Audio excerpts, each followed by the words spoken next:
11 मई को 7 फेरे, 20 मई को हनीमून और उसके बाद शिलोंग में मर्डर। राजा रघुवंशी हत्याकांड किसी सस्पेंस थ्रिलर मूवी से कम नहीं है। जांच जैसे जैसे आगे बढ़ रही है वैसे वैसे इस मामले में सोनम के राज से भी पर्दा उठता जा रहा है।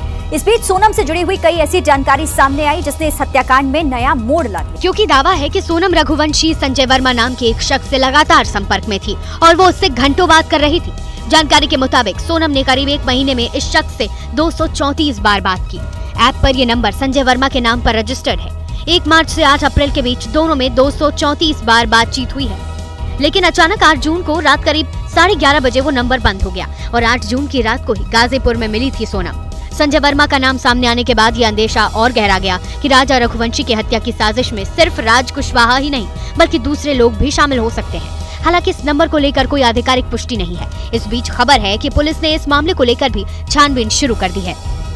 देखिए, इस बीच राजा रघुवंशी मर्डर केस को लेकर एक और खुलासा हुआ है। छानबीन के दौरान ये पता चला है कि सोनम एक नहीं बल्कि 3 मोबाइल फोन इस्तेमाल करती थी। लेकिन राजा की हत्या के बाद से ही सोनम के तीनों फोन गायब हैं। अब यही तीनों फोन हत्याकांड का राज खोलेंगे। जानकारी के मुताबिक सोनम ने राजा की हत्या के बाद मर्डर स्पॉट पर ही अपने फोन स्विच ऑफ कर दिए थे। सोनम ने हत्या के बाद तीनों फोन आकाश को दे दिए। आकाश ने सोनम के तीनों फोन को तोड़ दिया। हालांकि सोनम ने तीनों फोन में से एक का सिम अपने पास रख लिया, जबकि राजा का फोन सोनम ने खुद तोड़ा और विशाल ने राजा के फोन को खाई में फेंक दिया। राजा रघुवंशी की हत्या के बाद सोनम का एक फोन इंदौर में एक्टिव हुआ था। दरअसल व्हाट्सएप चेक करने के लिए सोनम ने अपना सिम एक्टिव किया था और यही गलती उसकी आखिरी भूल साबित हुई, क्योंकि सिम एक्टिव होते ही पुलिस को उसकी लोकेशन मिल गई। फिलहाल शिलोंग पुलिस सोनम के तीनों फोन रिकवर करने के लिए सर्च ऑपरेशन चला रही है। इंदौर, गुवाहाटी और यूपी के कई जिलों में पुलिस सर्च कर रही है। राजा रघुवंशी हत्याकांड में सोनम की शादी से जुड़ी हुई एक और जानकारी सामने आई है। सोनम की शादी राजा रघुवंशी से पहले धार में होने वाली थी। धार के कारोबारी के बेटे के लिए सोनम की शादी का रिश्ता आया था और कुंडली भी मिल गई थी। लेकिन एक पंडित के कहने पर रिश्ता तय होते होते रह गया था, क्योंकि पंडित ने सोनम की कुंडली देखकर कुछ ऐसा कहा कि लड़के वालों ने शादी से इनकार कर दिया। दरअसल सोनम की शादी के लिए धार के कारोबारी हरीश रघुवंशी के बेटे से विवाह का प्रस्ताव आया था। विवाह की बात चली तो दोनों के गुणों का मेल मिलाप किया गया। दावा है कि इसमें दोनों के 25 गुण मिल भी गए थे, लेकिन हरीश रघुवंशी ने इस मामले में पंडित से बात की तो उन्होंने शादी नहीं करने की सलाह दी। पंडित ने साफ कहा कि सोनम की कुंडली में खतरनाक दोष है, अगर शादी हुई तो परिवार बिखर जाएगा, शादी के बाद बेटे की मौत हो जाएगी। पंडित जी की बात सुनते ही हरीश रघुवंशी ने शादी से साफ इनकार कर दिया। मंगल और राहु बहुत खराब है। अच्छा, तो क्या आशंका थी सर उसमें? शंका ये था कि किसी एक का भी जोड़ा खंडित हो जाएगा दोनों में से। हरीश रघुवंशी को जैसे ही राजा की हत्या की खबर मिली उन्होंने कहा कि मेरा बेटा बच गया। राजा रघुवंशी हत्याकांड की जांच का दायरा जैसे जैसे आगे बढ़ रहा है, सोनम के परिवार पर भी कई तरह के सवाल खड़े हो रहे हैं। इस बीच राजा रघुवंशी के भाई सचिन ने इस हत्याकांड में सोनम के साथ साथ उसके भाई गोविंद के भी शामिल होने का शक जताया। साथ ही सोनम के परिवार वालों का भी नार्को टेस्ट करवाने की मांग की। इस मामले में जब सोनम के भाई गोविंद से पूछा गया तो उसने साफ कहा कि वो किसी भी जांच के लिए तैयार है। मगर अगर उनको किसी पे भी शक है तो वो बिल्कुल करा सकते हैं जांच। आप नार्को टेस्ट के लिए तैयार हैं? हाँ बिल्कुल, इसमें देखिए हमने कोई पाप नहीं करा है। मेघालय पुलिस जल्दी गोविंद को पूछताछ के लिए शिलोंग बुला सकती है। दरअसल सोनम की गिरफ्तारी के बाद से ही गोविंद भी लगातार चर्चा में बना हुआ है। वो खुद को राजा के परिवार के साथ खड़ा होने का दावा करता रहा है। गोविंद कई बार ये बयान भी दे चुका है कि अगर सोनम दोषी है तो उसे सजा मिलनी चाहिए। फिलहाल गोविंद भी सवालों के घेरे में है। शिलोंग में सोनम और दूसरे आरोपियों से पूछताछ हो रही है, तो दूसरी तरफ मेघालय पुलिस की एक टीम इंदौर में मौजूद है और सोनम के ठिकानों पर पड़ताल कर रही है। खासकर जिस घर में सोनम दुल्हन बनकर 4 दिन तक रही, यानी राजा रघुवंशी के घर पर पुलिस ने सोनम से जुड़ी हुई तमाम जानकारियां जुटाई। हालांकि इस दौरान शिलोंग पुलिस ने कुछ भी बताने से इनकार कर दिया। इसके बाद शिलोंग पुलिस ने इंदौर के उस फ्लैट की भी तलाशी ली जिसमें सोनम मर्डर के बाद इंदौर आने पर रुकी थी। इंदौर के देवास नाके में उस फ्लैट की गहन जांच की गई। शिलोंग पुलिस अपने सवालों की लंबी फहरिस्त लेकर आई थी। पुलिस ने सोनम के परिवार वालों से करीब 1.5 घंटे तक पूछताछ की। इस दौरान पुलिस ने उनसे कई अहम सवाल किए, जैसे सोनम का व्यवहार कैसा था। सवाल यह भी पूछा गया कि शादी से पहले और शादी के बाद उसके व्यवहार में क्या कोई बदलाव आया था। सवाल नंबर 3 ये कि राजा के घर से आने के बाद सोनम के व्यवहार में कुछ अंतर दिखा क्या परिवार वालों को। सवाल अगला ये कि सोनम फोन पर किससे आखिर इतनी लंबी लंबी बात करती थी, क्या परिवार जानता है इस बारे में। अगला सवाल ये कि क्या सोनम और राजा के प्रेम प्रसंग की जानकारी परिवार के लोगों को थी। और सवाल नंबर 6 ये कि क्या सोनम ने अपनी मां को शादी ना करने की धमकी दी थी। अगला सवाल ये पूछा गया कि सोनम के शिलोंग जाने की जानकारी आखिर परिवार वालों को कब लगी थी। सवाल नंबर 8 ये कि राज के अलावा दूसरे आरोपियों का घर पर आना जाना था क्या। सवाल नंबर 9 ये कि सोनम के अकाउंट में इतना पैसा किसका था, ये पैसा कहां से आया था, इस बारे में परिवार कितना जानता है। सवाल यह भी पूछा गया कि हवाला कनेक्शन, संजय वर्मा और जितेंद्र रघुवंशी, इसके बारे में परिवार के पास क्या जानकारी। रोजाना नई थ्योरी, और लीजिए अब एक और नई थ्योरी सामने आ गई है। सोनम के पति राजा रघुवंशी की मां ने कहा है कि सोनम के साथ कोई लड़की होती थी 24 घंटे। सवाल उठा कि वो कौन थी, बहन थी, रिश्तेदार थी या कोई गर्लफ्रेंड। और इस बीच वो दूसरा दांव यानी हथियार भी मिल गया है। और क्या कुछ अपडेट्स इस पूरे मर्डर मिस्ट्री को लेकर, जानिए हमारी इस खास रिपोर्ट में। और मास्टरमाइंड तो कोई और है भी, क्योंकि इसके पीछे और भी कोई है। मतलब अब इसमें से मेरे को ये नहीं पता कि उनका नाम ही याद नहीं है ना मेरे को कि कौन है वो 4 लड़की में से। एक दोस्त थी उसकी, मेरे को नाम तो उसका याद नहीं आ रहा है, मगर वो हर हमेशा उसके साथ ही रहती थी 24 घंटा। वो 24 घंटे सोनम के साथ रहती थी। वो हर एक दिन सोनम से मिलती थी। वो बाहर भी सोनम के साथ ही जाती थी।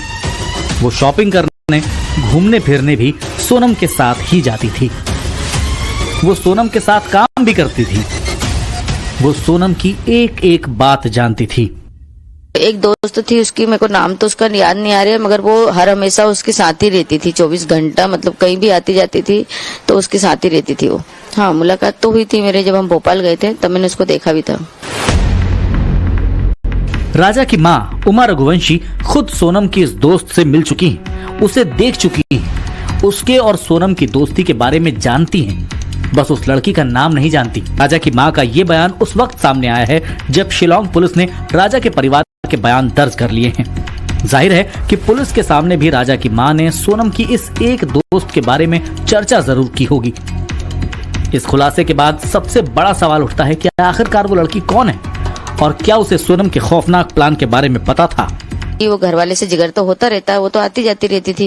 इसकी फ्रेंड थी तो वो घर जैसी रखते थे उसको। काम करती थी ना, इसके नीचे थी, हाथ के नीचे, और फ्रेंड भी थी और काम भी करती थी, दोनों ही था इनका। मतलब राजा के परिवार का बयान दर्ज करने के बाद शिलांग पुलिस आज सोनम के परिवार से पूछताछ करने भी पहुंची, जहां पुलिस ने परिवार से 1.5 घंटे तक लंबी पूछताछ की। सोनम के पिता, सोनम की माँ और सोनम के भाई गोविंद से सोनम के नेचर, उसके बिहेवियर, राजा और राजा के परिवार से संबंधों के बारे में भी कई सारे सवाल पूछे गए। सोनम के कमरे के अंदर दाखिल हुई, जहां उसके कमरे की तलाशी ली गई।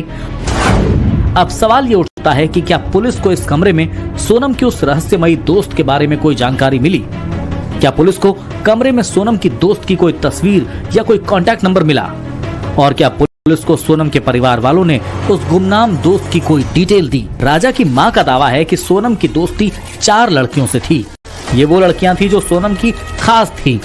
शादी की शॉपिंग के वक्त भी सोनम लगातार इन सहेलियों के टच में थी, लेकिन उनमें से एक दोस्त ऐसी थी जो सोनम की बेहद खास थी।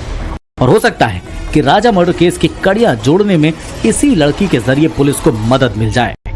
पूरे टाइम उन्हीं से बात करना या साथ रहना? हाँ, साथ में तो उनके रहती थी। अब इसमें से मेरे को ये नहीं पता कि उनका नाम ही याद नहीं है ना मेरे को कि कौन है वो 4 लड़की में से। और उन लड़की, उनसे भी पूछताछ की जाना चाहिए कि वो चारों लड़की में से कौन सी लड़की है, कौन कहाँ तक जुड़ी है, तो सारी बात सामने आ जाएगी।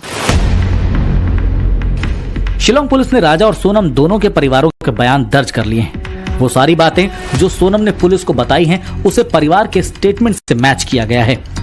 अब पुलिस के सामने ये शीशे की तरह साफ हो गया है कि सोनम की बताई कितनी बातें सच हैं और कितनी झूठ।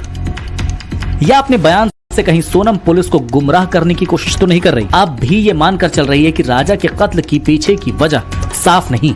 सोनम, राजा और राज वाले लव ट्रायंगल के अलावा भी पुलिस को ये लगता है कि मर्डर का मोटिव कुछ और हो सकता है। अब इस पूरी स्टोरी में सोनम की मिस्ट्री फ्रेंड वाला एंगल आ जाने के बाद पुलिस के सामने भी कई सारे सवाल खड़े हो गए। मसलन, क्या राजा के कत्ल की प्लानिंग सोनम ने इस लड़की के साथ मिलकर की, या इस लड़की को अपने प्लान के बारे में सोनम ने कभी बताया? क्या इसने छिपने में सोनम की मदद की? क्या इंदौर के फ्लैट में सोनम को जरूरत का सामान इस लड़की ने भिजवाया? सोनम को इंदौर से यूपी पहुंचाने में क्या इस लड़की ने मदद की? और क्या जिस नंबर से सोनम ने 1 महीने में 234 बार बात की, वो इसी लड़की का है? सोनम किस किस से बात करती थी, इस बात की पुलिस जांच कर रही थी। और इसी दौरान एक सीडीआर सामने आया जिसमें एक नंबर का जिक्र आया। ये नंबर संजय वर्मा के नाम पर रजिस्टर्ड है। एक मोबाइल ऐप के जरिए ये जानकारी मिली है और इस नंबर पर पिछले 1 महीने में 234 बार बातचीत का जिक्र आया है। और खास बात यह है कि ये नंबर 8 जून 11:20 पर बंद हुआ है। पुलिस को पता चला है कि एक ऐप पर संजय वर्मा नाम से रजिस्टर्ड इसी मोबाइल नंबर से सोनम ने एक महीने में 234 बार बात की। और सबसे ज्यादा चौंकाने वाली बात ये सामने आई है कि ये नंबर 8 जून को 11:20 पर ऑफलाइन हो गया। 8 जून वही तारीख है जब आधी रात को सोनम ने यूपी के गाजीपुर आकर सो कॉल्ड सरेंडर किया। तो क्या इस नंबर की यूजर को पता था कि सोनम सरेंडर करने वाली है, इसीलिए उसके पुलिस के हत्थे चढ़ने से पहले उसने नंबर को बंद कर दिया? क्या ये वही कड़ी है जो पुलिस को राजा की हत्या के पीछे का असली मोटिव बता सकती है? एक संजय नाम भी सामने आया, उसमें गोविंद भाई क्या कहेंगे? मुझे उसका आइडिया ही नहीं भैया, अभी आज ही आया वो सामने। कोई इस कैरेक्टर को सोनम की मिस्ट्री फ्रेंड बता रहा है, कोई इसे राजा के कत्ल का मास्टरमाइंड कह रहा है, इस स्टोरी का मेन विलन कह रहा है।